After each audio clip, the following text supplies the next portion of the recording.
여러분 안녕하세요. 통합사회 A시간입니다.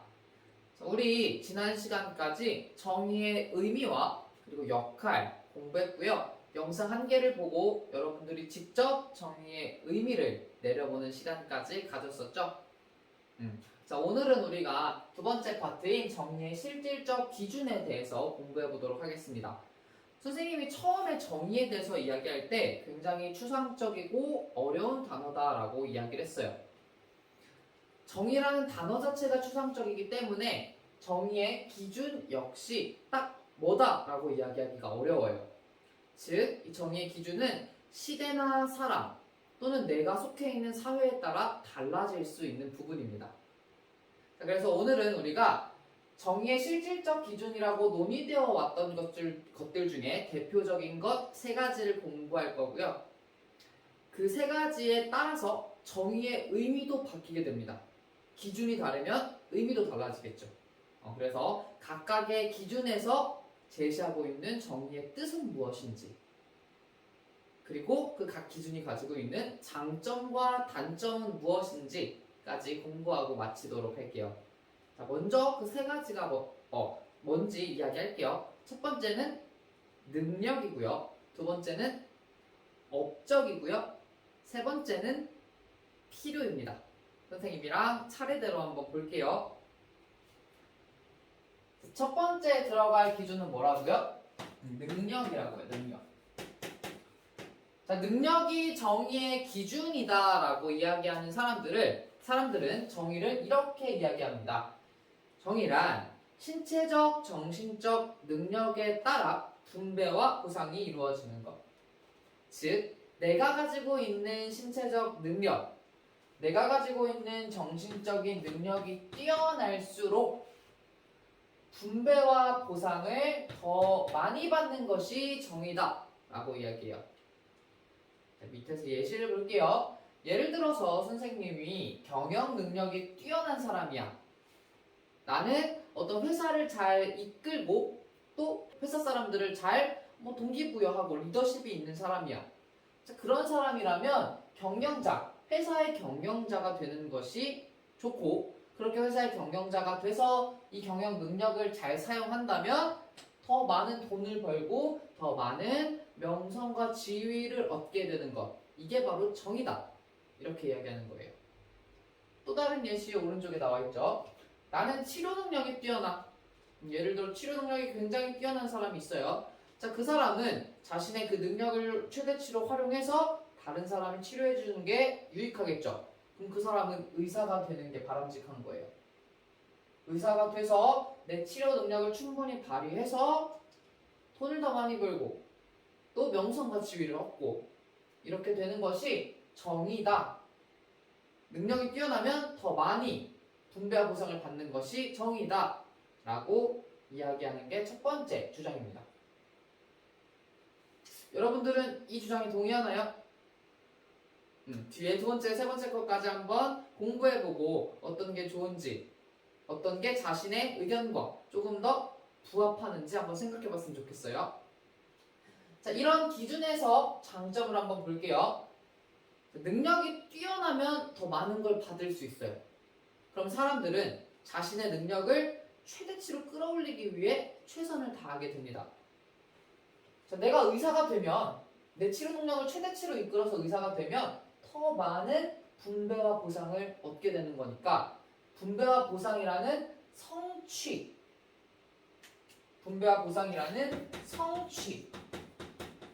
달성하기 위해서 더 열심히 노력하게 되는 동기를 부여해 주는 거죠.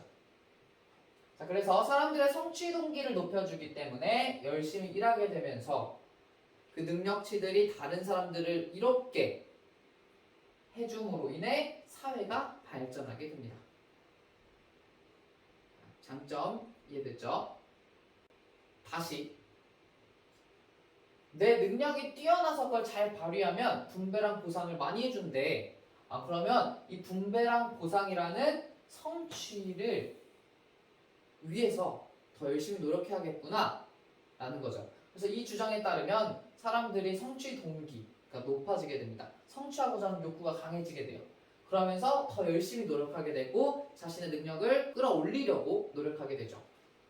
그러면 이 능력이 다른 사람에게도 이로우니까, 다른 사람에게도 도움이 되니까 사회가 발전하게 됩니다. 이런 장점을 보면 되게 좋은 입장인 것 같죠. 하지만 단점도 마찬가지로 가지고 있어요. 단점 한번 볼게요. 일부 능력이 우연적이거나 선천적으로 결정된다는 점을 고려하지 않습니다. 자, 우리가 가지고 있는 능력 중에 일부분은 우리가 노력해서 얻어진 게 아니라 우연적이고 선천적으로 결정된 거예요. 자, 예를 들어 가장 우리가 흔하게 이야기할 수 있는 능력은 경제력입니다. 경제력. 자, 가정의 경제력은 내가 태어났을 때 이미 결정돼 있죠. 태어나봤더니 우리 집이 엄청난 부자야. 내가 노력해서 만드는 게 아니라 태어났을 때 경제력이 이미 결정돼 있다고요. 예를 들어 선생님은 노래를 잘 못해요. 의외죠? 노래를 잘 못하는데 이거는 내가 태어나봤더니 노래를 못하는 거야. 그래서 내가 노래를 못하기 위해 노력한 게 아니라 이 노래를 못하는 능력은 이미 선천적으로 주어진 거라고요. 그죠? 자, 이런 점들을 고려하지 않기 때문에 문제가 뭐냐면 이 사회적 경제적 약자가 분배랑 보상을 받을 수 없다라는 거예요. 자, 사회적 경제적인 약자들은 여러 분야의 능력들이 다 우수하지 못한 경우들이 있어요. 이 능력도 부족하고 이 능력도 부족하고 이 능력도 부족한 경우들이 많단 말이야. 자, 그러면 이 사람들은 자신들이 아무리 노력을 해도 분배랑 보상을 많이 받을 수가 없는 구조죠. 반면에 아까 말한 경제력이 뛰어난 사람들, 정말 막 우리가 흔히 말하는 막 금수저, 다이아수저 이런 사람들 보면 굉장히 많은 자신들의 능력치를 최대한 뽑아낼 수 있죠. 빵빵한 지원을 받아서 여러 분야에서 자신들의 어떤 능력을 뽑아내요. 자, 그러면 이 사람들은 분배랑 보상을 여러 분야에서 많이 받게 되죠. 그죠? 자, 그러면 아까 말한 이 사회적 경제적 약자 입장에선 우리는 저렇게 될 수가 없구나. 완전히 다른 세상에 사는 사람이네. 라는 식의 소외감을 느낄 수밖에 없고요. 자, 마찬가지 맥락에서 그렇게 능력이 뛰어난 사람들은 경제력이 높아서 능력이 뛰어난 사람들은 점점 더 많은 걸 가져가고 사회적 경제적 약자에 처해 있는 사람들은 점점 더 가질 수 있는 게 적어지게 되면서 사회의 불평등 현상이 높아지게 됩니다.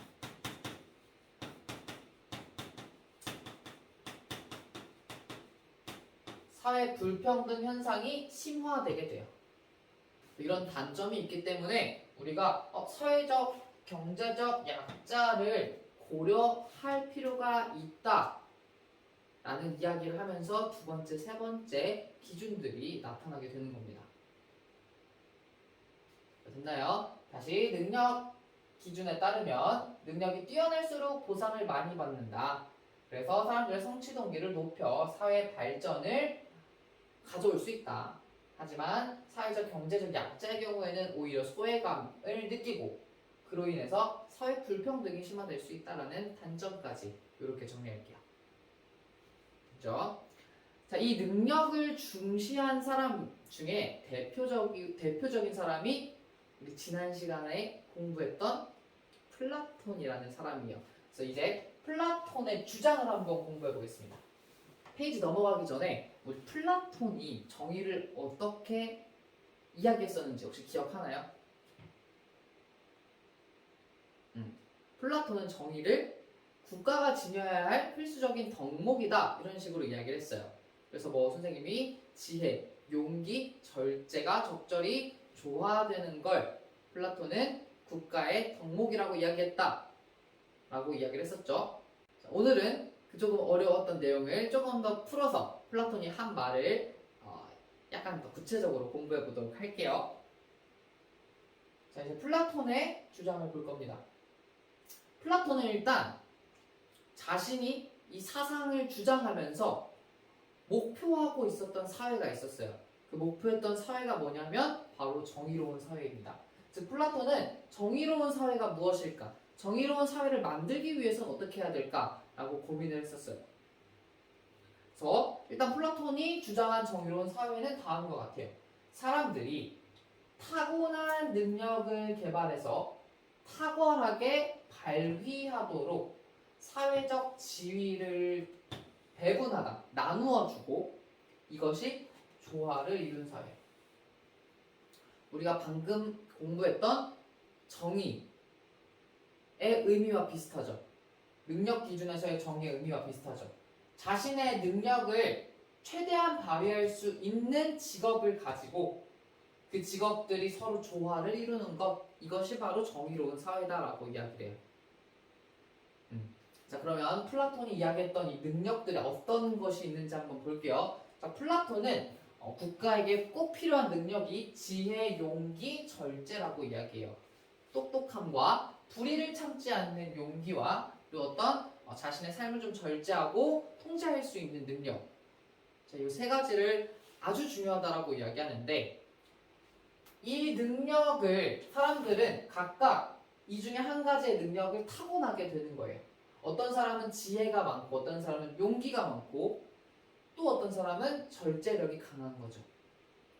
그러면 그 능력을 탁월하게 발휘할 수 있도록 사회적 지위가 정해져야 돼요. 사회적 지위는 직업이라고 생각하면 돼요. 그러면 일단 절제부터 볼까요? 이 절제력이 강한 사람들은 어떤 직업을 주면 좋을까? 라고 생각을 했을 때 플라톤은 생산자라고 이야기합니다. 생산자.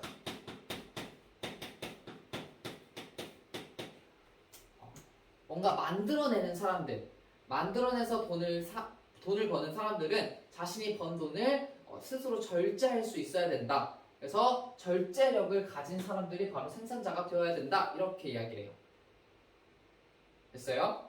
자, 두 번째, 용기가 많은 사람들. 용기가 아주 풍만한 사람들은 무엇이 되어야 하냐? 국가를 수호하는 사람이 되어야 한다. 이렇게 이야기해요. 예를 들어 군인 같은 거죠. 우리나라에 위협이 처했을 때 자신의 위협을 무릅쓰고 나가서 싸울 수 있는 용기가 있는 사람들. 그런 사람들에게 이 국가 수호자의 역할을 주어야 된다라고 이야기를 해요. 세 번째, 지혜. 좀 머리가 좋은 사람들, 똑똑한 사람들은 그러면 어떤 지위를 주어야 되냐? 국가를 통치하는 지위가 있어야 된다고 해요.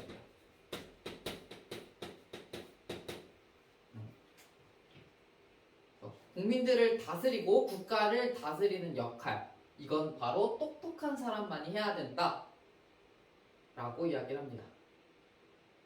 그래서 다시 타고난 능력을 잘 발휘할 수 있도록 배분된 사회적 지위, 절제가 강한 사람들은 생산자 지위, 용기가 강한 사람들은 수호자 지위, 지혜가 강한 사람들은 통치자 지위. 자, 이렇게 분배를 한 거예요. 자, 이 세 지위가 어떻게 될 때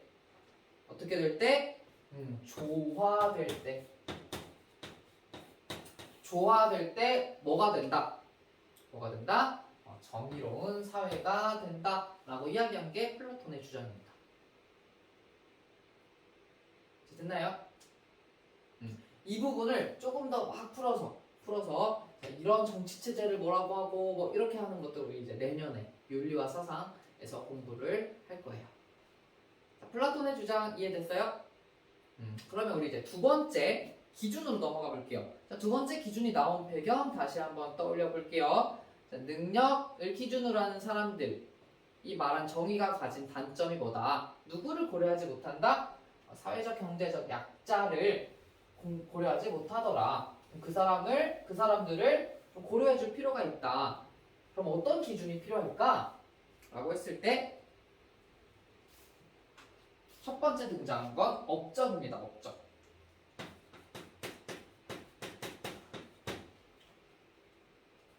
자, 업적을 기준으로 말하는 사람들 정의를 이렇게 이야기해요.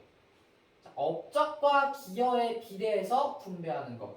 즉 업적이랑 기여가 많으면 비례한다라는 건 많으면 많아지고 적으면 적어지고죠. 업적과 기여가 많아지면 받는 것 역시 많아져야 된다라는 게 업적을 기준으로 이야기하는 사람들이에요. 그러면 사람들이 이렇게 이야기를 해요. 능력이랑 업적이랑 뭐가 다르죠? 능력이 좋으면 업적이 당연히 막 이렇게 좋아지지 않나요? 라고 이야기를 할 수 있어요. 근데 그게 아니라 이 업적을 주장하는 사람들은 요 두 번째가 포인트입니다. 타고난 신체적 사회적 조건의 차이, 예를 들어서 성별, 건강, 재산, 종교, 사회적 계층, 자, 이런 것들에 따라서 아까처럼 업적을 쌓을 수 있는 기회의 차이가 발생할 수밖에 없어요. 자, 이런 조건이 다르면 내가 만들어낼 수 있는 업적에 어쩔 수 없는 차이가 발생할 수밖에 없다고. 그죠? 그럼 우리가 기회의 차이라고 이야기해요. 내가 태어났는데 이미 건강이 안 좋게 태어났어. 건강이 안 좋게 태어났으면 그 안 좋은 건강 때문에 할 수 없는 것들이 굉장히 많겠죠. 기회가 너무 적단 말이야. 그죠? 그래서 이 사람들은 그래도 그 사람들이 어느 정도 업적을 쌓을 수 있는 출발선은 같게 만들어줘야지. 그래야 우리가 이 사람이 얼마만큼 노력해서 그 업적을 만들어냈는지 알 수 있지 라고 이야기해요. 그래서 사회적인 제도를 통해서 이 괄호를 만들어주고자 합니다. 괄호가 뭐냐면 기회의 평등이에요.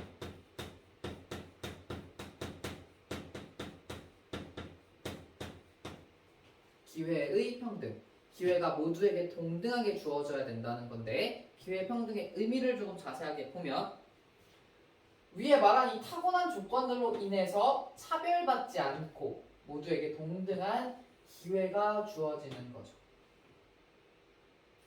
자, 예를 들어서 요즘 국가고시들 좀 큰 시험들에서 많이 시행하고 있는 제도인데 시각장애인들이 어떤 시험을 보고자 하면 점자 시험지가 필요해요. 점자 시험지는 내가 손으로 문제를 다 읽어야 되죠. 그래서 눈으로 읽는 것보다 시간이 더 오래 걸릴 수밖에 없어요. 그죠? 똑같이 60분 안에 시험을 보라고 하면 내가 가지고 있는 신체적인 조건, 이 건강 부분 때문에 시험 성적이 낮아질 수밖에 없는 문제를 가지고 있죠. 그죠? 그래서 이런 사람들에게는 시험 시간을 조금 더 확보해줘서 이렇게 손으로 읽는 속도와 눈으로 읽는 속도가 비슷해질 수 있는 시간만큼을 더 부여해서 그 같은 기준선에서 어떤 사람이 더 많은 점수를 얻었냐를 판단할 수 있게 하는 거예요. 이게 바로 기회의 평등입니다. 그리고 그런 제도를 실제로 실시하고 있는 거죠. 이게 바로 능력을 주장하는 사람들과 가장 큰 차이점이에요.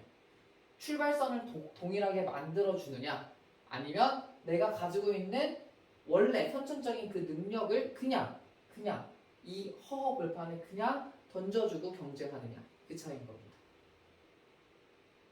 자, 이해됐어요? 자, 그러면 얘의 장점은 뭔지 한번 볼게요. 자, 이 주장의 장점은 능력과 다르게 출발선은 동일합니다. 하지만 출발선을 동일하게 만들어줬기는 하지만 그 상황에서 업적을 더 많이 쌓으면 더 많이 받을 수 있죠. 그죠? 그러니까 어쨌건 내가 노력을 하면 더 많은 업적을 이룰 수 있는 가능성이 있는 거잖아요. 그죠? 그렇기 때문에 내가 업적을 최대한 많이 쌓아서 많이 받아야겠다 라는 생각을 해주게 만들기 때문에 성취 동기를 높입니다. 이건 능력과 마찬가지 역할인 거죠. 능력도 내 능력을 최대한 발휘하면 많이 받을 수 있으니까 성취 동기가 높아졌단 말이야. 업적도 내가 업적을 많이 쌓으면 많이 받을 수 있기 때문에 성취 동기가 높아집니다.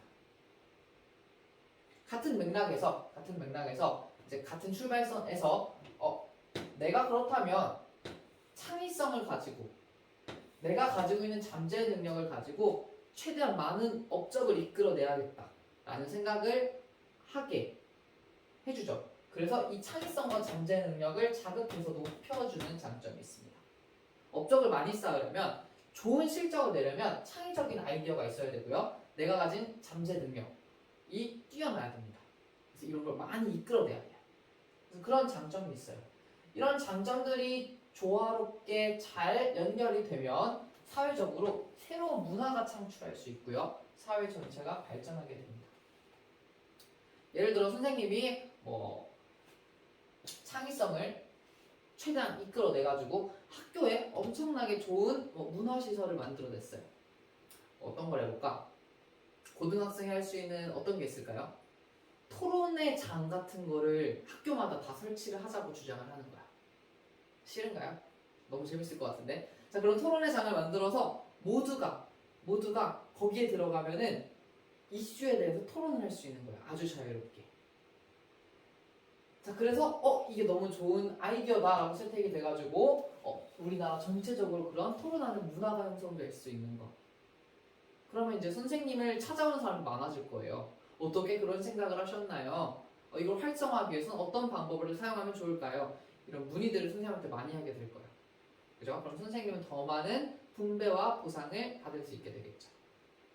그런 게 이 업적을 주장하는 사람들의 장점입니다. 반면 단점도 있을 거예요. 단점도 볼게요. 단점은 부작용 발생 가능성인데 특히 어떤 부작용이 발생할 수 있냐면 과열 경쟁.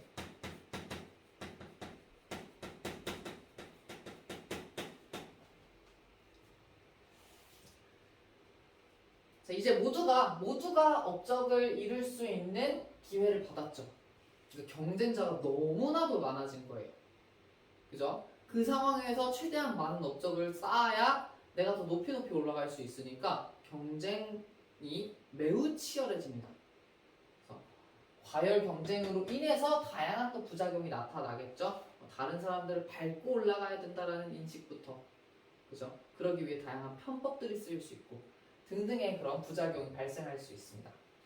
자, 두 번째, 만약에 이 주장이 강조하는 건 출발선을 갖게 만드는 것, 즉 기회의 평등을 만드는 것인데 그 기회의 평등이 전제되지 않는 경우, 즉 만들어지지 않는 경우 능력주의랑 마찬가지로 절대적, 상대적 능력이 부족한 사람들에겐 불리한 결과가 있겠죠.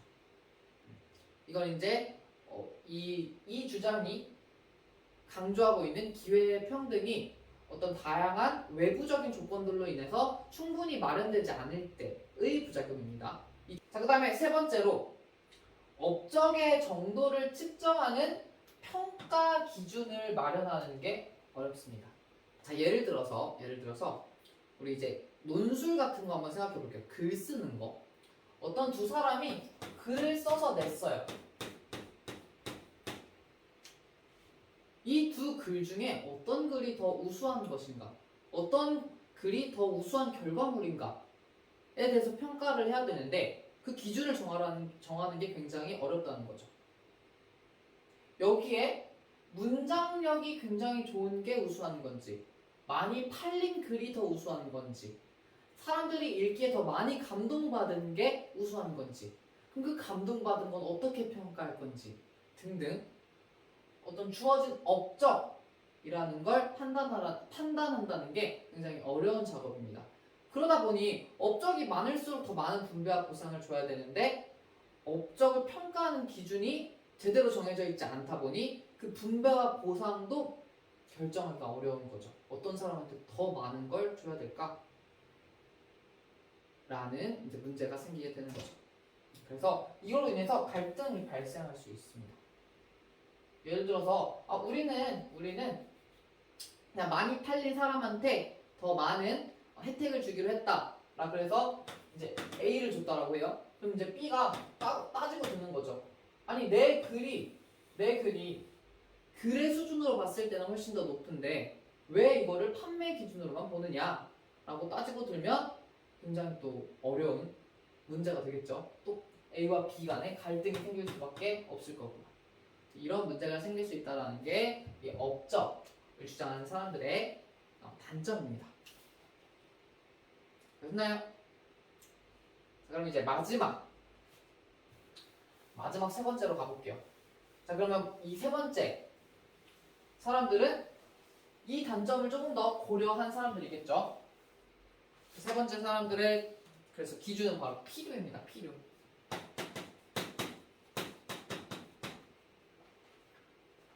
이 사람들은 정의를 이렇게 이야기해요. 사회 구성원들의 필요를 기준으로 분배하는 것. 자, 그러면 이건 무슨 소리냐면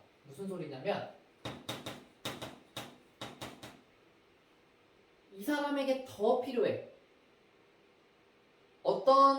우리가 어떤 물건이라고 생각해 볼게요. 이 물건은 이 사람이 더 필요해. 이 사람에게 줘야 더 많은 어떤 도움을 줄 수 있어. 그런 필요성이 높은 사람들에게 조금 더 분배해 주는 거. 이게 바로 필요를 주장하는 사람들의 정의입니다. 두 번째, 이거는 이제 앞에 나온 업적과 비슷해요. 타고난 신체적 사회적 조건의 차이, 아까 말한 것들 플러스 여기에 뭐가 더해지냐면 후천적인 조건과 교육의 차이. 자, 내가 어떻게 태어났든지 간에 그 이후에 교육을 많이 받는 사람이 있거나 교육을 많이 받는 사람이 있고 교육을 적게 받는 사람이 있죠. 그럼 그걸로 인해서 또 내가 가진 어떤 능력이라든지 이런 게 달라질 수 있어요. 그러면 능력과 업적에 당연히 차이가 발생할 수밖에 없죠. 예를 들어 아까 똑같아요. 우리 수행평가를 생각해 봅시다. 수행평가. 학교에서 출발선을 똑같이 만들어 놨어요. 그래서 이 수행평가를 충분히 해낼 수 있는 능력을 이미 수업 시간에 다 가르쳐 줬어. 자, 그럼에도 불구하고 어떤 학생은 돈을 엄청 주고 어떤 사교육이나 학원을 이용해서 자신의 글이 자신이 쓴 게 아니라 다른 사람이 쓴 걸로 만들어요. 자, 그러면 그걸 만약에 이제 선생님들이 판단하지 못한다면 업적에 점수에 차이가 날 수밖에 없겠죠. 그죠? 그에 따라서 분배, 성적이라든지 이제 나중에 이게 사회로 나간다면 자신들의 어떤 버는 돈이 될 수도 있고 사회적 지위가 될 수도 있겠죠. 그런 것들이 불평등하고 불공정하게 이루어질 수밖에 없다. 그렇죠? 즉 이거는 마찬가지예요. 출발선을 똑같이 만들어 놓건 아니건 간에 요만큼 가는 사람이 있고 요만큼 가는 사람이 있다. 뭐에 의해서? 자신이 가진 조건과 교육 등에 의해서. 그러면 이 사람들은 어떡하냐?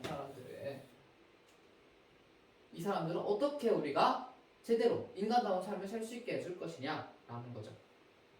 그래서 이 필요를 주장하는 사람들은 출발선을 똑같이 만드는 것보다는 마지막 이 결과를 비슷하게 만드는 게 더 중요하지 않겠어? 라고 주장합니다. 그래서 이걸 뭐라 그러냐면 결과의 평등이라고 이야기해요.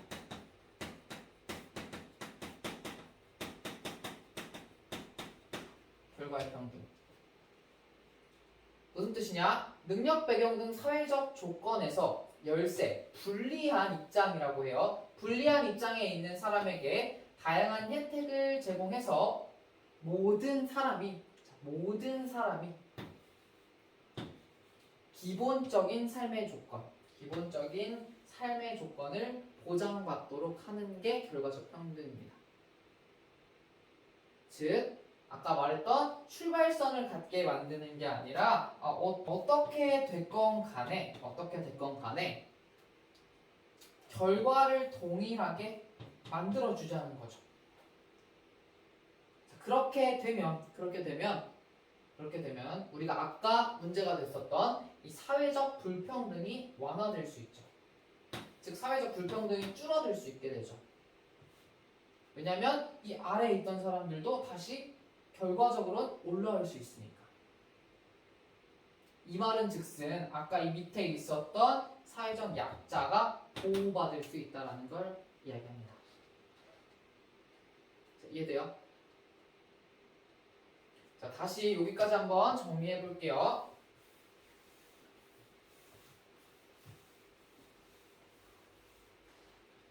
처음에 능력을 주장했던 사람들은 그냥 타고난 능력에 따라 능력이 뛰어날수록 많이 받으면 된다라고 이야기해요. 즉 선이라는 건 없어. 그냥 어떤 이미 시작한 점이 다 달라요. 시작한 위치가. 그럼 그거인 대로 누가 더 많이 가져가느냐. 능력이 뛰어날수록 더 많이 가져간다. 요게 첫 번째 주장입니다. 두 번째. 이건 너무 내가 원해서 가진 것들이 아닌데 이 전부터 시작하는 건 너무 불공평하다. 적어도 출발선을 똑같이 만들어주자. 출발선을 동일하게 만들어 놓고 경쟁하게 하는 것. 이게 바로 업적을 주장하는 사람들입니다. 그래서 같은 조건이니까 이제 업적을 많이 쌓으면 많이 주자. 이런 거죠. 자, 그렇게 해도 그러면 업적을 못 쌓는 사람들은 어떻게? 얘네는 그럼 인간적인 어떤 삶의 조건을 충족시키지 못할 텐데 이런 사람들 어떻게 할 거야? 이런 사람들도 좀 인간다운 삶을 살 수 있게 해주자 하면서 나타나는 게 세 번째 필요. 그래서 필요는 어떠한 조건에서 어떠한 업적과 능력에 따라 차이가 발생하더라도 결과선을 같게 만들어주자. 이런 거죠. 이거 이해가 되나요? 그림으로 그리면? 좋아요. 자, 그럼 이 세 번째 주장이 가지고 있는 장단점을 볼게요. 장점은 사회적 경제적 약자를 보호하기 위한 복지제도나 사회적 안전망을 마련할 수 있게 됩니다. 즉, 내가 주어진 조건이나 교육이 부족해서 이 성취가 만약에 적은 사람들, 이뤄내는 게 적은 사람들, 그래서 분배를 적게 받는 사람들, 그런 사람들에게 기본적인 삶을 보장해 줄 수 있는 제도를 실시할 수 있게 되는 거죠. 그 다음에 사회적 안전망 마찬가지로 이렇게 돼도 충분히 안전적인 삶을 인간적인 삶을 살 수 있도록 하는 다양한 제도들을 마련해 줄 수 있게 되는 거죠. 자, 이렇게 되면 불평등 문제가 자연스럽게 개선되면서 경제의 안전성이 높아지게 됩니다.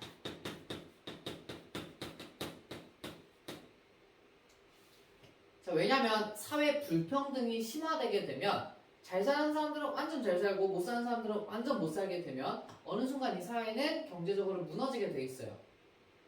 왜냐하면 이 밑에 있는 사람들이 위에 있는 사람들과 대립 관계에 있기 때문에 계속해서 사회가 갈등하고 싸울 수밖에 없게 됩니다.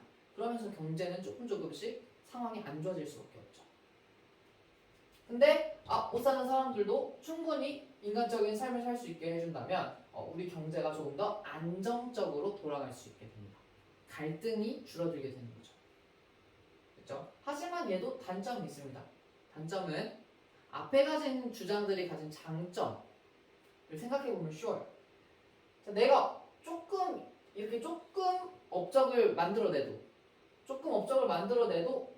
어쨌건 인간적인 삶은 보장해주네.